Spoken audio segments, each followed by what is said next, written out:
Today would be a day where I use the iPad to draw this point out, but if you look at this, I don't know if you can zoom in on this. I can't go in further, I'll be out of lighting, but I dropped my pencil and it's just a little bit dented, and now it doesn't work. Gotta go to Apple. We're all in trouble. No!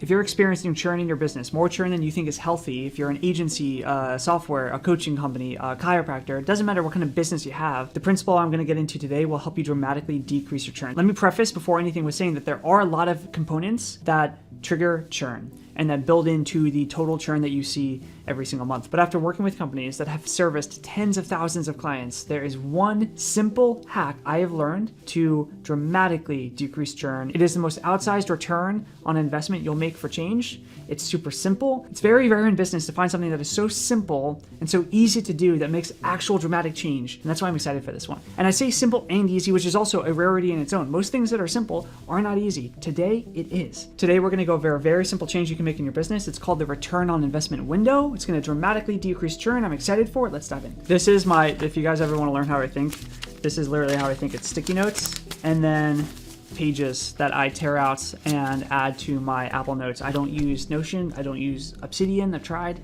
both of them. I use Apple Notes and it helps me stay organized. Starts here, goes here, ends on the computer. And today I have to use this to be able to go through the visual that you're going to see on screen that I can't draw because of the pencil. You know, while I'm having a little ADD moment, I just want to take a second to say that I haven't been wearing a lot of Loro Piana. I actually wore Loro Piana in yesterday's video as the sweater. But I've been wearing a lot of just cheap Nike Dunks. And I think these things are such a bang for the money.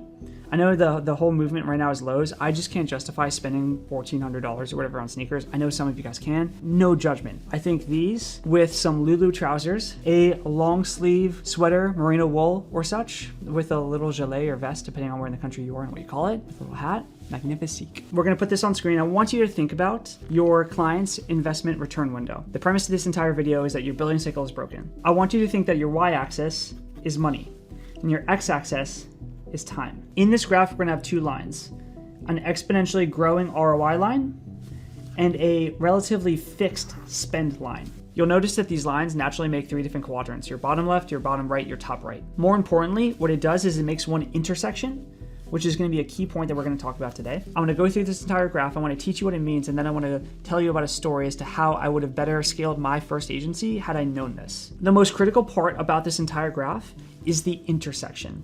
That intersection is what I call the one-to-one point, where our spend now meets the ROI that they've made, meaning they have broken even on working with us with whatever service it is. Our software has saved them the amount of money that they have spent on it. Our software has made them the amount of money that they've spent on it. Our agency has made them the amount of money. Whatever it is, the return on the investment that they've made has now met the amount that they've spent. They are not in the red with us. They are not in the green with us. They have broken even. This point on the graph is the most important part of the graph by far. This one-on-one point, or this break-even point, determines not only our churn and how often we churn and the percentage of clients that we churn, but it will also change the amount of lifelong clients that we'll have, the referral partners that we'll get. It changes everything about our business. In the whole game of business, if you want to reduce your churn, it all comes down to making sure that your billing period matches, your first billing period matches that one-on-one point. Let me make an example about my failure in understanding this, and then I'll get back to the graph and break the graph further down. My first company, real company, was a marketing agency for real estate agents.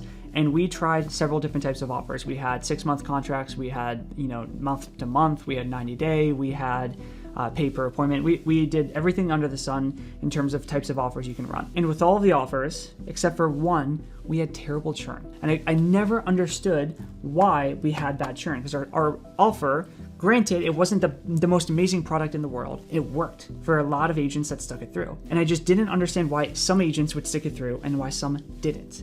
And it all is explained by this principle. And it comes down to the fact that the offers that did not work were the non-6-month agreement offers. The offers that did work were the 6-month agreement offers. And I'm not saying everyone at 6 months stayed, but the principle was this. Imagine that you're a real estate agent and you paid me $5,000 or $7,000, I forget what it was, to be honest with you. You paid, let's say $5,000 for real estate marketing for 6 months. And then on top of that, you had ad spend. It was $500 a month, which means over 6 months, your total spend, your total in on that spend line is $8,000. You've spent $8,000 over 6 months. As with any service, you don't get instant ROI. I call it the popcorn effect. There's, you put a bag of popcorn into the microwave. It takes a little bit of time for the pops to start popping. As with any service, there's a lag time between starting starting something and actually seeing the fruit of it. If you start creating content, if you create new systems in your business, if you create new offers, there's always delayed effect or latency with starting something and then seeing the fruit. And because of that, we would start generating these leads for real estate agents. It would take about 3, 4, 5 days for us to get a campaign on. And then after we started generating leads, it would take 1, 2, 3 weeks for us to turn those leads into appointments. After we had appointments, it would take 1, 2 weeks for those appointments to actually show up to the real estate office. And then they would go through the process of showing homes. It would take sometimes from generating a lead to someone actually buying a house. It could take 4, 5, 6, 7, 12 months for that lead to turn into actual cash back to the real estate agent. Same with listing appointments. The buying window, the window of ROI from lead generated, from dollar spent to actually seeing the return, the purchasing window for real estate was long. So my mistake, what I didn't recognize at the time, and this is so stupid in hindsight, is that I had month-to-month offers, or I had 90-day offers where we would have real estate agents spend $1,500 a month for 3 months. It's $4,500 and $1,500 in ad spend. It'd be $6,000 invested over 90 days, over 3 months, and the 3-month contract would come to a close. And when it was time for a renewal, they would look at their ROI or their lack of, and they would say, I've spent $6,000, I have a lot of leads, but I haven't seen any money actually come back. And so for me to continue would be very risky because I haven't actually made $1 back on the $6,000. What would then happen is months later, they would say, hey, we actually had 2, 3, 4, whatever closings come in from that work, but they had already at that point churned. Sometimes they would come back, sometimes they wouldn't. The reason I'm saying this is because the clients that we had on 6-month agreements, that one-on-one point, we just pushed out further. We had 6 months until renewal, which meant that we had a much better chance of breaking even, at least getting to the one-on-one point, the break-even point in that 6 months than we did in 3 months. Let me clarify this point further. Again, this is a video I would love to have the whiteboard on. If you are having people rebill or renew contract before they've broken even, before they've met the one-on-one point where spend and ROI finally intersect, you are essentially asking them to gamble on a gamble that did not pay out the first time. And while they might see the vision, they might see the traction, they might see the amount of leads in the CRM, whatever it is, you're asking them to gamble on a gamble that hasn't been paid out yet. And that is why they churn, because the first gamble they took, they have not ROI'd on, and now you're asking them to do it again. And so the pattern that they would see is that I likely won't ROI them again. Versus if we can construct our billing timeframes, our billing windows to be after they at least hit the one-on-one point, that means that the first billing window did not cost them anything. It is no longer a gamble in their mind to do it again because the very first time paid for itself, which creates this pattern of the worst I can get is breaking even, but I see this traction, I can see it doing better, it's worth me staying. The quadrants, going back to this graph, is that the bottom left is churn and the bottom right is churn. If they spend more than they ROI, any logical business owner is going to want to churn. If they get to the point with your service or your company that they're on the top right quadrant, that is where they become lifelong clients. That is where they become referral partners. They start sending you business like crazy. And it all comes down to that break-even point. And it all comes down to making sure that you can actually get them there based on the billing window. If there's one more section I can add to this graph, it's this billing window that happens before the break-even point when they're still negative in ROI. They have not met their initial investments. And because the billing window comes before the break-even point, before the one-on-one point, they don't ever get there. They churn before they can get to the one-on-one point, before they can actually see the fruits of the service that you have. I'm sure you know this as a business owner. If you just had more time to work with the clients, if they weren't as fickle in leaving as quickly as some do, you would be able to have really good success with them. And this is why my mastermind D7 has such good retention. It's because my ROI window and my billing windows match really well to where people are ROIing before they're even billed the first time. So my break-even point is super, super early, and people are getting in that top right category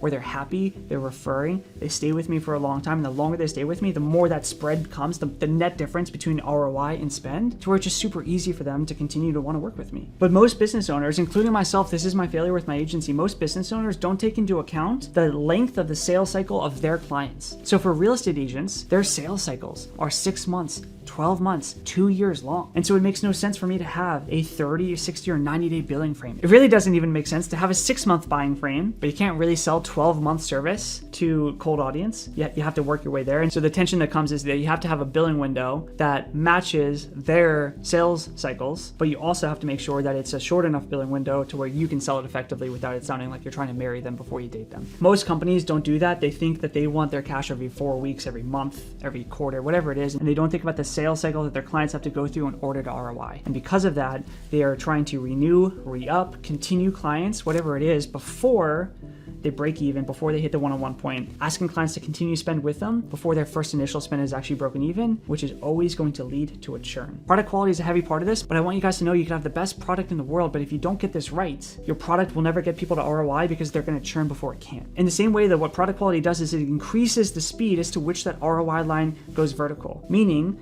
it decreases the size of the bottom left quadrant of the graph. I don't know if this, now we're getting a little bit visual on this point, and so I don't know what our editing skills are to make this animation make sense. I hope this plays out. I hope it makes sense. I don't know if you guys saw, but we do have a new Q&A kind of structure that we're going to do every other Friday. If you have questions on this, if you have questions on your building window, comment it down below, and I'm happy to go through, answer the questions next Friday. If you want more help than that, then I do have a mastermind. It's called Daily 7. It's where I help business owners grow their businesses. I work with them on this. I work with them on content, on churn. I work with them on everything. It's a lot of fun. I enjoy what I do. You can message me 7 on Instagram at Paul Daly if you want to talk about that. It's going to be me. I have no DM setters. I have no ManyChat flows for it right now. We'll go back and forth on whether or not it's the right fit for you. Either way, I would love to help you solve this problem. Guys, I love you much. As always, until next time, happy hunting.